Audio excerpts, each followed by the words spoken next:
우리 인생에는요, 참 우리의 모든 것을 일일이 우리의 삶을 일일이 일거수일투족 감찰하시는 분이 있고 또 우리의 모든 것을 갖다가 하나님께 보고하시는 분이 있어요. 예, 누가 있을까요? 천사가. 예, 우리 삶을 갖다가 보고합니다. 그래서 우리가 그냥 이 산 생명이 그냥 유지되어져서 누구나 쉽게 성경에 기록된 대로 인생 70이요 강건하면 80이다. 그렇게 살다 가는 게 아니에요. 하나님이 참 무수히 우리를 많이 위험과 또 험한 많은 인생에서 우리를 보호하시고 또 인도하셔서 우리가 참 부족한 것 같아도요.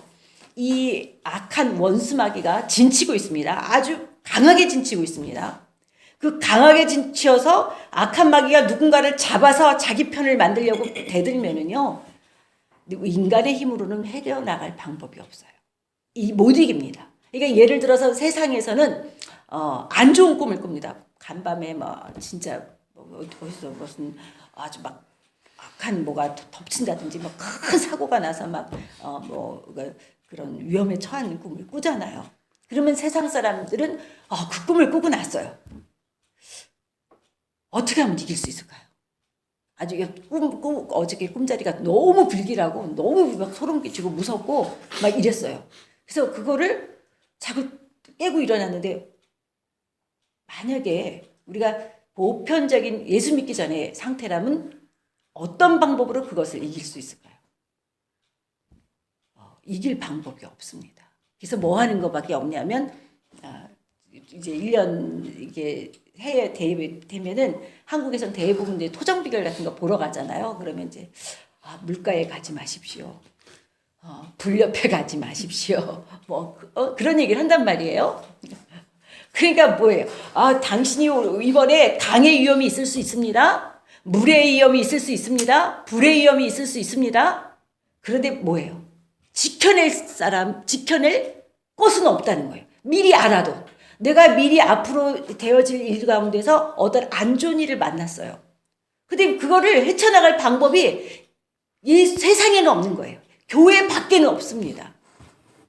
없기 때문에 피해가든지 조심하든지 하여간 몸을 사리든지 그래가지고 물 옆에를 안 갔어요. 나중에 봤더니 접시물에 푹 빠져서 죽었다더나 이런 얘기가 나오지 않습니까? 죽을 일이 아닌데 그래서 방법이 조심해도 없어요. 그래서 이제 그러다가 보면은 조심하다가 어떤 일이 생겼어. 그러면 이만하게 다행이다. 액땜 있다고 하자. 이렇게 얘기를 하는 겁니다. 그래서 우리 많이 들어보셨잖아요. 근데 이제 성경에는 보면은 이사야서 41장에 어떻게 얘기하고 있습니까? 불 가운데 지날지라도 물 가운데 지날지라도 물이 너희를 침범치 못할 것이고 불이 너희를 사르지 못할 것이다. 너희는 두려워하지 말아라. 염려하지 말아라. 근심하지 말아라. 놀라지 말아라. 내가 너와 함께하리라. 내가 너희를 건져내겠다. 성경은 이렇게 얘기하고 있습니다. 그러니까 하나님 은혜 주시는 은혜 안에서는 뭐가 있습니까? 은혜 안에서는 평강이 있어요. 근데 은혜 밖에서는 평강이 없어요. 은혜 안에서는 하나님이 주시는 평강과 그 안에서 누리는 자유함이 있습니다. 그러니까 이 은혜가 하나님과 연결돼 있고 또 은혜를 받았다는 그 진정한 평강은 은혜 받은 자에게만 들어갈 수 있는 일입니다. 우리가 은혜를 받다가도요, 은혜에서 이렇게 좀 떨어질 일이 생기거나 은혜의 줄을 놔버리거나 하여간 뭐가 이렇게 영적으로 줄기가 딱 안 맞을 때는 우리는 어떠냐면은 갑자기 그 잠깐 틈난 구석으로 뭐가 들어오냐면 세상의 염려가 들어오거나 세상의 것들이 밀고 들어옵니다. 그 세상에 교회 가서 은혜 받을 때는 자녀도 문제가 안 됐고 환경이 이래도 사업이 이래도 별로 염려가 안 됐어요. 꼭 무슨 마치 성령에 취한 사람은 술 취한 사람 같아서 갑자기 담대해지고 자유해지고 기뻐지고 염려 근심이 안 됩니다. 그런 영적인 상태가 너무 행복해요. 그러다가 이제 영적인 것을 놓쳐버리면요, 갑자기 모든 게 다 이치적으로 현실적으로 내 마음과 맞는 게 없는 거예요. 그리고 다시 그대로 염려는 염려대로, 근심은 근심대로, 고난은 고난대로 그대로 보여져요. 그러니까 사실 문제가 있는 것도 사실이고 염려가 있는 것도 사실이고 근심될 만한 일이 있는 것도 사실입니다. 근데 그 사실을 놓고 은혜가 있을 때는 어떻게 됩니까? 은혜가 있을 때는 문제가 아니에요. 염려가 아닙니다. 근데 은혜를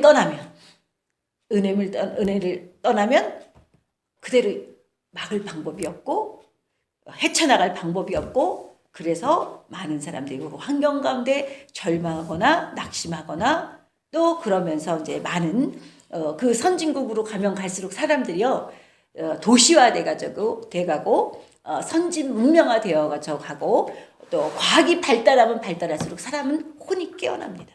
뛰어난 혼적인 지식과 그 이치에 맞고 사리 분별이 빨라집니다. 그러니까 사리 분별과 이치에 맞는 그 과학이 발달한 그런 문명 도시에서는 뭐가 일어나요? 기적이 안 일어나요. 그러니까 오늘날에도 병은 치유받아야 되고 문제는 해결되며 오늘도 죽은 자는 살아나는 역사가 있어야 되는 게 성경의 역사이고 그게 사실이에요. 그게 맞는 이야기입니다. 그런데 오히려 지금 어떻게 되어가냐면 교회가 기적이 너무나 희귀한 시대가 돼버리고 또 뿐만이 아니라 그런 기적이 일어나는 교회가 좀 이상한 거 아니야? 이제 이렇게 돼버려요. 저기는 뭐 성도들이 왜 저희 전부 뭐 받았다고 하고 뭐 봤다고 하고 뭐 희한하다. 사실은 저도 우리 하도 이제 그런 게 많다 보니까 성도들이 어디 가는데 거기는요 영한 뭐 누가 있어가지고요 뭐 투시를 한대요 뭐 예언을 한대요. 그러면 목회자들조차도 볼 때 다시 한번 영적으로 자세히 듣고 또 분별하게 됩니다. 지금 그런 시대가 되었어요. 그러다 보니까 실질적으로 성령이 풀어놓아 다니게 하는 그 기가 막힌 하나님의 위로의 하나님 나라가 이 땅에 도래하는 모습. 그게 성령 충만이에요. 하나님의 나라는 여기 있다 저기 있다가 아니라 너희 안에 있다. 우리 안에 하나님 나라가 임했다는 건 무슨 말이냐면 우리 안에 성령이 임했다는 소리거든요. 성령이 임하면 하늘에 가서야 천국에 가서야 누릴 수 있는 평강이 우리 속에 임해요. 하늘에 가서야 자유롭고 그 안에 가서야 근심 염려 낙심이 없는 다툼이 없고 눈물이 없는 그 곳에 가는데 성령이 임하면 그것을 이 땅에서도 체험하는 겁니다. 그 믿음의 사람들은 그 주인공들이에요. 우리가 은혜를 받고 그 안으로 들어가야 됩니다. 그것을 추구해야 됩니다. 은혜를 사모하면서 우리 안에 그 주님 주신 위로와 평강과 담대함과 그 안에서 누릴 수 있는 그 자유함을 못 누린다면 아직 우리에게 뭐가 남은 겁니까? 은혜에 대해서 채울 부분이 더 있다는 뜻이에요. 은혜를 받고도 그거밖에 안 되나? 아니에요. 은혜를 받으면 그래서 예를 들어서 이제 여러분들 중에서도 이렇게 당대에 믿으시는 분들 있잖아요. 내 때 처음으로 교회를 다니시는 분들 아니면 뭐 그런 분들이 대체적으로요. 세상에 있었을 때 하나님 없이 내 맘대로 살았을 때와 그리고 내 맘대로 못 살고 주 뜻대로 살 때 그때 그것이 어떤 영적인 의미인지를 분명히 알아요. 세상에서 내 맘대로 내 원한 대로 그리고 육체가 원하는 것을 마음껏 하고 살았을 때와 그때가 정말 행복하고 기뻤는지 아니면 그냥 은혜 받아갖고 내 뜻대로 못해. 주님이 내게 허락하시고 말씀이 우리를 얽어매고 성령이 이끄시고 감동하시고 주장하시고 성령이 이끌어서 내 뜻대로 못하고 주 뜻대로 살 때. 제가 세상에 예수 안 믿는 가정에서 컸고 그런 믿음이 없는 사람이었다가 은혜를 받고요. 다시는 어떤 일이 있어도 다시는 세상으로 나가고 싶지 않더라고요. 그 주님 주신 위로, 그 안에서의 자유함, 그 안에서의 평강. 하나님이 우리에게 주시는 이 평강은 세상이 주는 것과 같지 않다. 내가 주는 물을 마시는 자는 다시 목마르지 않겠다. 그러니까 주님께로부터 오는 그 맛을 봐야 돼요. 위로를 한번 받아야 됩니다. 진짜 우리는 성령의 충만함을 사모해야 돼요. 그리고 그 성령의 충만함을 어떤 것 때문에 놓치면 안 돼요. 무엇 때문에? 내가 어떤 대가를 지불하더라도 나는 이 성령 충만함을 빼앗기지 않겠다. 나는 어떤 내게 손해가 올지라도, 내가 어떤 불이익을 당할지라도 나는 성령님과의 이 영적인 교제를 놓지 않겠다. 이거는 그 은혜를 맛본 사람만이 할 수 있는 고백입니다. 우리 오늘 이 말씀 안에서 이 고린도 교회 안에는 어떤 문제가 있냐면 은사가 부족함이 없이 은사가 많았대요. 그러니까 은사가 많이 있었던 교회 중에 하나가 고린도 교회입니다. 7절에서 보니까 너희가 모든 은사에 부족함이 없이 우리 주 예수 그리스도의 나타나심을 기다림이라. 은사에 부족함이 없습니다. 그러면서 이제 얘기하기를 주께서 너희를 우리 주 예수 그리스도의 날까지 책망할 것이 없는 자로 끝까지 견고하게 하시리라. 은사가 많이 나타났고 그 다음에 예수 그리스도의 나타나심을 기다리라. 그 다음에 책망할 것이 없는 자로 끝까지 견고하게 하시리라. 이것은 예를 들어서요, 니네가 지금 은사도 많은데 그날에 책망받을 것도 없다 이런 의미가 아니에요. 은사도 많이 있고 그러는데 그 다음에 뭐예요? 그 다음에 그들에게 뭘 주는 겁니까? 다시 한번 돌이켜 생각할 수 있는 기회를 주는 겁니다. 책망받을 것이 없도록 끝까지 견고하게 하시리라. 그건 하시기를 원한다. 되어지기를 원한다. 되어지기를 간구한다. 그렇게 얘기하고 있는 겁니다. 그래서 교회 안에 그러면서 그 은사가 많은 고린도 교회 안에 어떤 모습이 있냐면 오늘 보니까 내가 우리 주 예수 그리스도의 이름으로 너희를 권하노니 모두가 같은 말을 하고 너희 가운데 분쟁이 없이 같은 마음과 같은 뜻으로 온전히 합하라. 같은 말을 해라. 같은 말을 해라. 그러니까 은혜의 영적인 줄기가 그 어떤 교회는 색깔이 그렇습니다. 어떤 교회는 색깔이 그런 얘기가 나가고 그런 말이 나가고 그것을 은혜라고 얘기를 해요. 근데 그 영적인 그 은혜가 이 같은 말로 같은 색깔을 가지고 같은 목표를 두고 같이 나갈 때 연합이 되고 화합이 되고 한 움직임이 될 수가 있어요.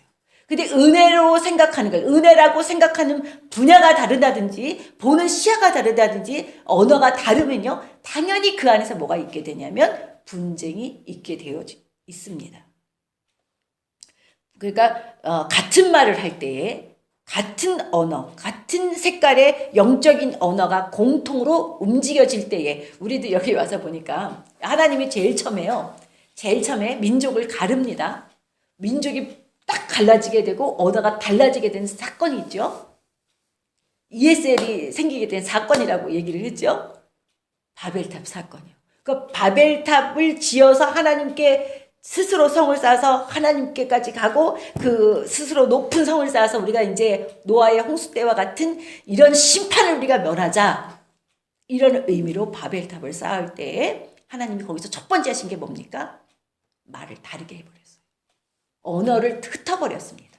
그러니까 언어가 흩어지니까 어떻게 됩니까? 갈라지게 되고 갈라진 무리들이 흩어져서 부족을 이루고 이제 온 세계는 참 보면은요, 미국이 강하면 무슨 소용이고 중국이 강하면 무슨 소용이 있습니까? 온 인류가 하나라면, 이런 영적 인식이죠. 하나라는 인식, 우리가 한 민족이고 하나님 앞에 한 자녀라는 인식이 있다면 싸울 일이 없잖아요. 싸울 일이. 그런데 이것이 이제 오랜 과정을 거쳐서 끊임없는 전쟁과 수많은 사람을 살생하고 죽이는 이런 모습을 우리가 보는데, 이것이 어디서 달라졌느냐? 이 말이 달라짐으로 분쟁이 달리는 겁니다. 그러니까 교회 안에서 영적인 언어를 공통적으로 써서 그렇게 해서 나아갈 때 그 교회가 하나로 움직여지는 거예요. 하나로 움직여져서 하나님이 영광된 한 몸을 이루는 교회가 되게 됩니다. 오늘 이제 글로에라는 사람을 통해서 분쟁이 있다는 말을 들었다. 내가 이미 이제 바울이 이 얘기를 고린도 교회에 대해서 얘기를 다 들었습니다. 다 알고 있어요. 무엇이 문제인지를 알고 이제 글을 쓰는 겁니다. 내가 이것을 말하거니와 너에게 각각 이르되 나는 바울파. 그 다음에 나는 아볼로파. 나는 개바. 그죠? 이게 우리나라로 말하면 남쪽에 살면 남인이요, 서쪽에 살면 서인이요, 동쪽에 살면 동인, 북인. 그래서 동서남북이 갈라져서 당파 싸움을 계속 했잖아요. 그래서 네 가지 사색 당파가 이어지면서 나라가 어떻게 됐습니까? 내 나라를 내가 지킬 수 없는 지경에 이르렀고 결국에 유린당하고 끝내는 남북이 갈라지는 비참한 우리의 현실을 우리나라도 보고 있지 않습니까? 근데 그럼에도 불구하고 남북이 갈라진 것도 억울해서 가슴을 칠 판인데 문제는요. 그 안에서도 그 조그만 땅덩어리 안에서도 얼마나 또 갈라져 있습니까? 그러니까 그 작은 무리 가운데서도 가면은 꼭 이렇게 또 이렇게 되어지는 게 있고요. 근데 이 안에서 이제 보니까 굵직굵직한 파가 있습니다. 바울파. 여러분 여기서 누구 파가 되고 싶으세요? 잘 아는 바울파 되고 싶으신가요? 아볼로파도 있는데 게바파도 있어요. 게바는 누구를 말하는 걸까요? 베드로, 그죠? 베드로파. 바울파도 괜찮아. 베드로파, 이것도 괜찮잖아요? 그 다음에 여긴 또 그리스도파라 이렇게까지 얘기합니다. 에이, 누가 바울이라고 센 아볼로 되고 또 아주 강력한 바울을 되니까 베드로를 되니까 에라 모르겠다. 니네 셋이 다 우리를 난 다 이겨먹고 싶다. 나는 그리스도파다. 아주 그냥 뭐 자기 혼자 굉장히 영적인 파에 우리는 뭐 그리스도파니까 누가 당하겠습니까? 이렇게 이제 파를 만들어서 있으니까 보세요. 바울도 대단하죠. 게바도 베드로도 대단한데 이 아볼로라는 사람은 아주 말의 언변이 굉장히 아주 대단했던 사람입니다. 그러니까 바울도 능력이 있고 바울도 뭐 보통 학자가 아니지 않습니까? 근데 베드로는 또 이거는 뭐 초강력 또 능력의 은사자지요. 이러니까 이 교회 안에 이 얼마나 은사가 강한지 아시겠죠? 얼마나 강하면 바울파라고 얘기를 하겠어. 얼마나 또 강하면 아볼로파고 베드로파라고까지 얘기를 하겠습니까? 이러니까 나오는 게 이제 그리스도파다. 야, 나는 성령파야. 오늘날로 말하면 이제 이런 의미입니다. 예를 들어서 야, 나는 지혜의 은사가 있어. 나는 신유의 은사가 있어. 나는 또 뭐 무슨 은사가 있어. 이렇게 되면서 이렇게 될 수도 있고요. 이게 교회마다도 보면은 교단이 이게 하나만 딱 있는 교단이 없어요.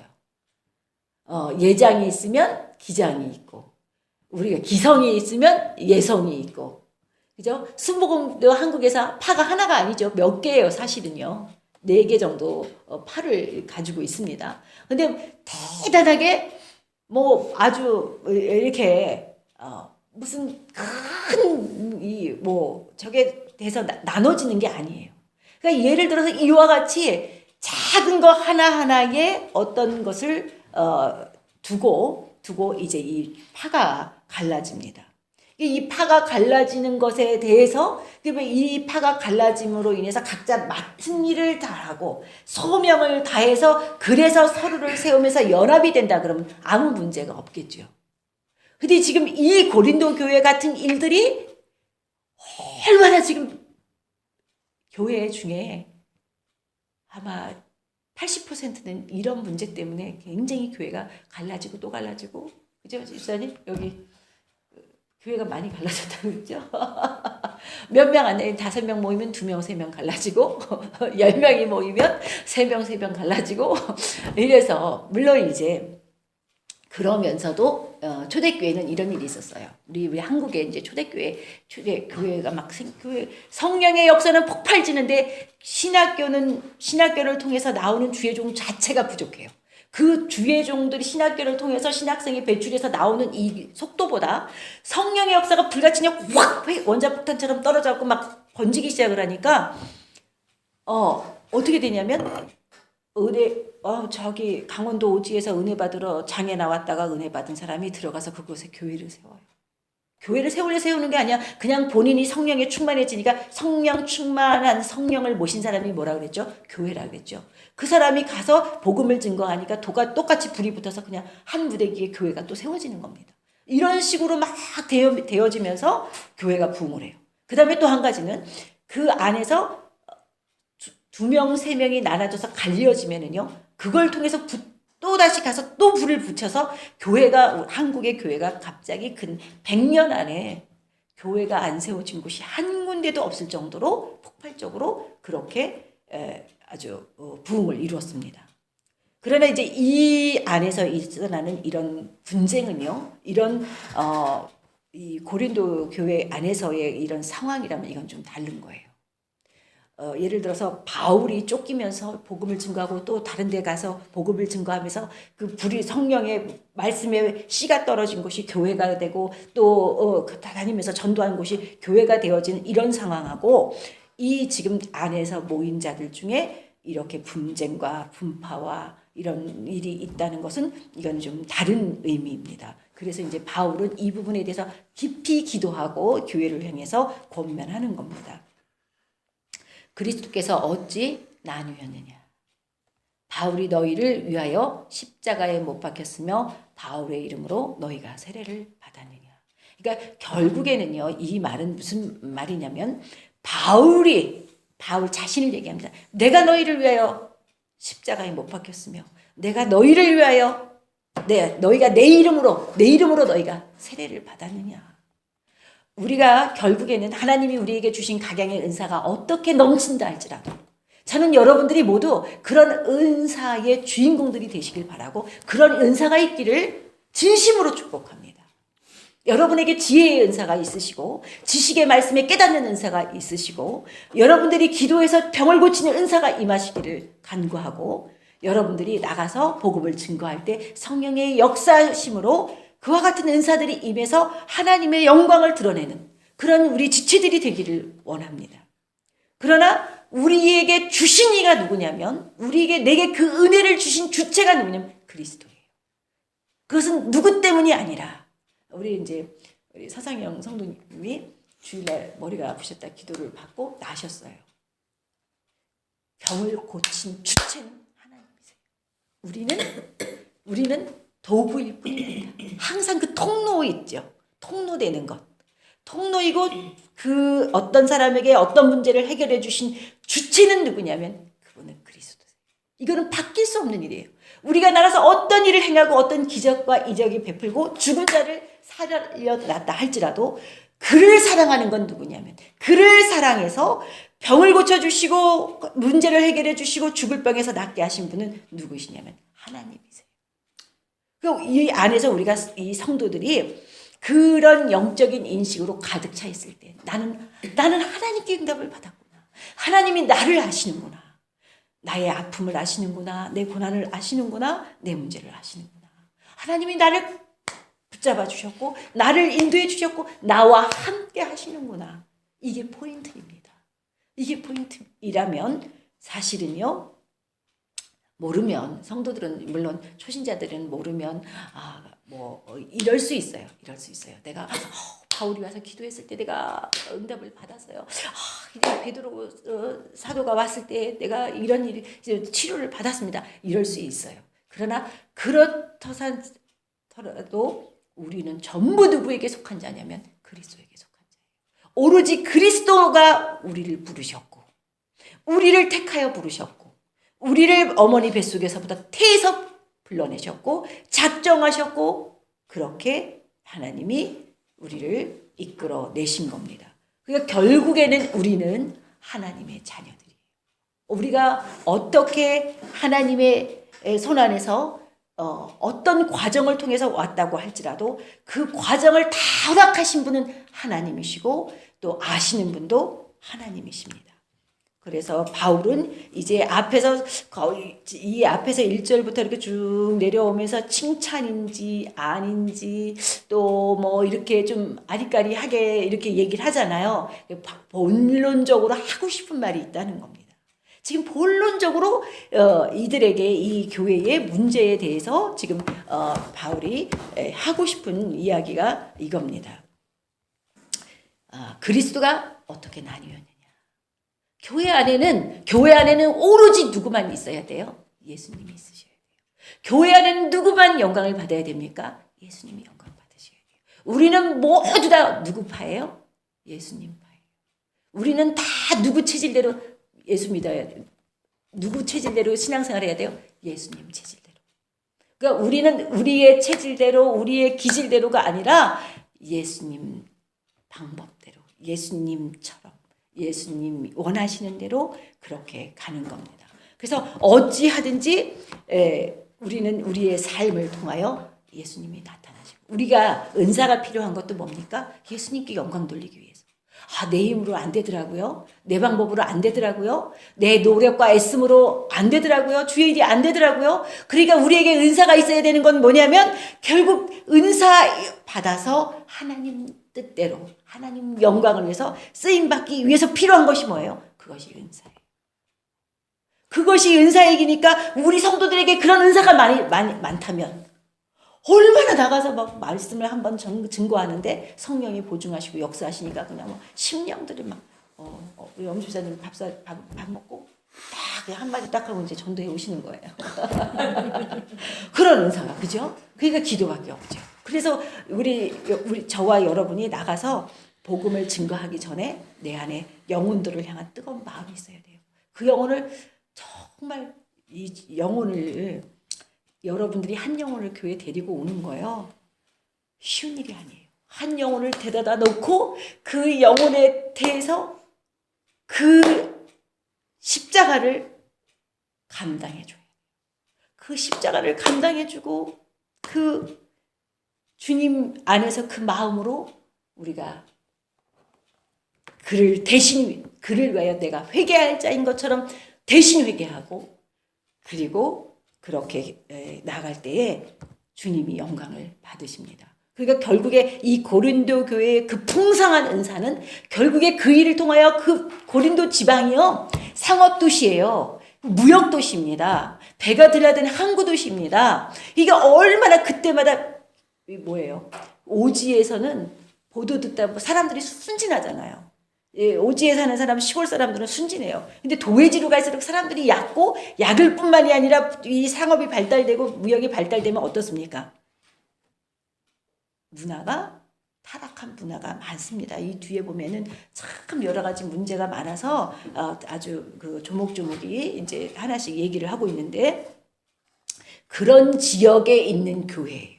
그러니까 그런 교회에 고린도 교회에 그런 강력한 은혜를 주셨다는 것은 은사를 주셨다는 것은 그런 방법이 그런 은사가 아니면 그 지역에 복음 증거할 수 없고 그 지역에서 사명 감당할 수 없기 때문에 주신 은사라는 것을 알아야 되는데 그걸 가지고 이제 어떻게 합니까? 야, 나는 지식의 지혜의 말씀에 은사가 있으니까 나는 바울파다. 나는 은사를 행하고 병 고치고 뭐 막 능력 행사를 행하니까 나는 베드로파다. 막 이러면서 파가 갈려지기 시작하는 것은 결코 이 교회가 이제 여기서 뭐예요? 운명이 끝난다는 거예요. 대부분 이 분파와 이 파당이 있어지면은요 결국에 가서는 어떻게 됩니까? 싸우다 서로 기싸움하다 말싸움하다 신경 싸움하다가 결국엔 어떻게 되냐면 이끌저끌 보기 싫어. 이끌저끌 보기 싫어. 그래서 교회를 어떻게 돼요? 더 사랑하게 되는 게 아니라 교회를 떠나버려요. 교회를 떠나는 것뿐만이 아니라 교회를 아예 주님을 떠나버리게 된단 말이에요. 그러니까 결국에는 하나님이 크신 은혜를 주셨고 크신 사랑을 받았고 크신 능력 가운데 있다가 이렇게 되어지는 것. 결론적으로. 결말이 이렇게 되는 것. 결국에 이 분쟁 안에는 성경을 보면은 우리가 나와 있는 여러 가지 일들이 있다 할지라도 이 분쟁 안에서 분쟁을 갖다 주고 분쟁 안에서 일을 만들고 있는 건 누구예요? 그거는 결국 귀신입니다. 그건 마귀예요. 그거는 결국에 악한 영들이 바깥 세력들이 그 교회를 분열시키는 방법 파당을 만드는 방법으로 교회를 흩어놓고 깨트리는 겁니다. 그래서 결국에는 이 바울이 개입을 하고 이 개입을 하면서 교회 안에 아무에게도 어떤 이름으로도 다른 사람의 무엇으로도 너희는 뭉치지 말고 뭘로만 뭉쳐라? 그리스도로만 뭉쳐라. 우리가 가다가요. 저 사람도 예수님 때문에 왔고 나도 예수님 때문에 왔고 저 사람 머리 위에도 예수님 계시고 내 머리 위에도 예수님이 계시고 우리가 서로는 판단할 수도 있고 비판할 수도 있고 또 보이기도 하고 막 힘든 일이 있지요. 이게 있습니다. 신앙생활을 좀 이렇게 많이 좀 이렇게 하는 사람들은요. 그리고 예배에 잘 이렇게 들으면서 회개를 하다 보면은요. 사실 남의 게 잘 보이죠. 내 거를 잘 보고 내가 회개를 많이 하는 사람은요. 사실 남의 것도 잘 보여요. 그게 문제예요. 내 거를 보고 내 것 때문에 내가 회개를 많이 하면 내가 정결해지지 않습니까? 그럼 내가 정결해지고 순결해지면 그러면 사랑이 넘쳐날 것 같은데 대체적으로요. 신앙생활 좀 했다고 하고 신앙생활 좀 잘한다고 하는 사람들이 항상 걸리는 게 뭐냐면 이 판단과 비판에 걸려요. 그 왜 판단과 비판에 걸리냐면 나는 그런 일이 있으면 나는 회개하거든. 나는 그런 일 때문에 늘 주님 앞에 회개하고 금식했거든요. 그러다 보니까 다른 사람이 그렇게 하는 것도 잘 보이는 거예요. 내가 내 것을 보던 것처럼 남의 것도 잘 봐. 그런다고 그래서 하나님이 그런 사역은 하라 그랬어요? 하지 말라 그랬어요? 그런 사역은 또 하지 말라 그러시는 거예요. 남의 허물은 남은 비판하지 말아라. 이렇게 말씀하시잖아요.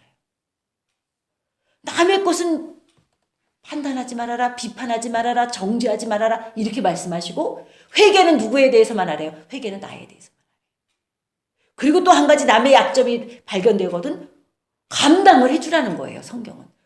남의 약점은 내가 감당해주고 내 약점은 또 회개하고 남의 판단할 거는 판단하지 말고 하나님께 맡기고 너는 또 네 것만 말씀으로 판단받고 나만 또 회개하고 이렇게 가야 되는데 우리가 잘못 가다 보면은 내가 정결하게 되기 위해서 왔던 그 믿음을 남에게 요구하기도 쉽고요. 야 그쯤 되면 이렇게 해.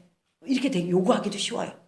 그래갖고 은사 받아가지고 교회 안에서 은사로 찍어 누르는 사람도 있어요. 그 전에 우리가 보니까 지금 여기 안 계시는데 그분은 항상 죄가 있으면 사람들 앞에서 다 드러내놓고 고백을 하라 그런다는 거예요. 그분이 성도예요. 그 성도님이 이제 다른 성도들을 모아놓고 이제 영적인 교제를 하자 그래놓고는 어떤 죄를 졌는지 어떤 죄가 있는지 고백을 하라 그러고 예를 들어서 그거를 고백을 안 하면 넌 용서받은 게 아니다. 네가 진짜 하나님께 회개를 했으면 사람에게도 해야 그게 온전한 회개다. 막 이렇게 얘기를 하면서 이제 조금 그러다 보니까 이제 차마 이제 또 어떨 때는 하고 얘기를 했는데 이제 돌아서 가지고 스스로에게 이제 그게 정죄감이 되는 거예요. 저 사람이 나를 또 그것만 가지고 또 나를 그렇게 생각하고 나를 판단하면 어떡하지? 그러니까 자기 성주에 또 막 잡혀요.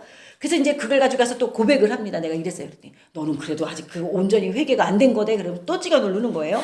근데 그게 이제 교회 안에서 누가 얘기하는 거냐면 어떤 집사님이 은사 받았다고 어떤 집사들을 모아놓고 이제 이렇게 하다 보니까 그 안에서 아니에요. 성령의 뜻은 나는 늘 주님 앞에 섰을 때 주님의 배 용서받을 자처럼 회개할 게 있는 자처럼 쓰고 남에 대해서는 그건 누구 거예요? 다른 영혼에 대해서는 주님 거예요. 주님이 그 머리에 계십니다. 저는 항상 믿는 게 뭐냐면 내 머리에 주님이 계세요. 주님이 계셔서 나를 판단하십니다.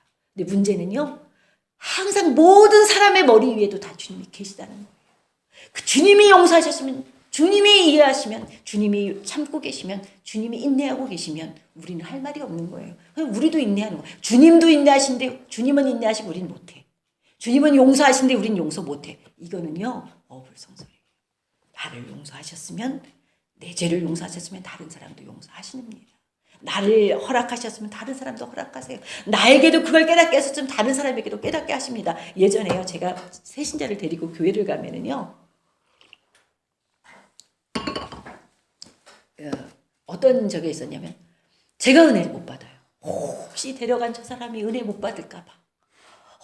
혹시 그냥 아주 그거 신경 쓰느냐고 너무 신경을 너무 쓰고 그냥 예배 시간에 그것만 기도하느냐고 제가 은혜를 못 받는 거예요. 근데 어느 날 그게 교만인 거를 하나님이 깨닫게 하셨어요. 왜냐하면 나같이 무지한 사람도 성령님이 안 놔주시니까 미치게 하시잖아요. 하나님 뜻을 발견하고 하나님 만나고 나니까 나 같은 사람도 변화되고 하나님이 은혜를 주셨는데 왜 나는 나는 은혜 받고 나는 변화받게 하고 나는 바꿔놓으신 그 주님이 저 사람은 안 바꿔줄까 봐 내가 더 염려하고 내가 더 근심하고 하나님이 그걸 기뻐하지 않더라고요. 그러니까 우리는 뭐냐면 하나님이 우리에게 있습니다. 우리에게 나에게 있어요. 내 머리에 계세요. 나의 삶에 계십니다. 나의 삶에 나를 인도하고 계시고 나를 주도하고 계시고 나를 이끌어 주길 원하시고 나의 주인 되시기를 주님이 원하십니다. 그래서 그 주님이 나와 주님과의 관계가 돈독해지고 회복되어지고 그리고 나와 주님과의 관계가 이거지면은요 그 다음엔 주님 앞에 다 내려놓을 수 있어요. 정말 맡길 수 있습니다. 그 주님이 좋은 분이세요. 좋은 분이세요. 그 주님이 사랑의 주님이십니다. 그 주님이 살아계십니다. 그 주님이 역사하세요. 그 주님이 다 하십니다. 주님이 하실 일을 우리가 대신하거나 또 주님이 내게 주신 것이 너무나 커서 다른 사람들을 우리가 뭔가 꼭 가르쳐야 되거나 내가 꼭 뭔가 개입을 해야 되거나 안 그래도 돼요. 우리가 기도하고 그리고 그 은혜로 내게 가르침을 주신 그 은혜가 그 사람 머리에도 그 사람 삶에도 있어지기를 기도할 때 하나님의 은사는 더욱 아름답게 쓰임을 받습니다. 우리 각자에게 주신 은사가 있습니다. 부르심이 내게 나를 부르셔서 오늘 깨닫게 하시는 것, 나에게 알게 하시는 것, 그게 은사예요. 내게 주시는 감동, 내게 일어나는 마음의 소원들, 이것이 내게 주시는 은사입니다. 그러다 내게 주시는 음성을 듣고 내게 주시는 감동을 받고 이것이 내게 적용되어지다가 나중에는 결국에 어떻게 되냐면요. 그 통로로 다른 사람을 향한 감동, 다른 사람을 위한 음성도 들려줘요. 그래서 그렇게 될 때, 그래서 제가 여러분에게 드리는 말씀은 이 고린도 교회가 은사가 많았다. 예, 우리도 은사가 많아야 돼요. 근데 고린도 교회가 그 은사 때문에 파벌이 갈라졌다. 예, 우리는 그거를 내려놔야 됩니다. 그것을 버려야 돼요. 지양해야 됩니다.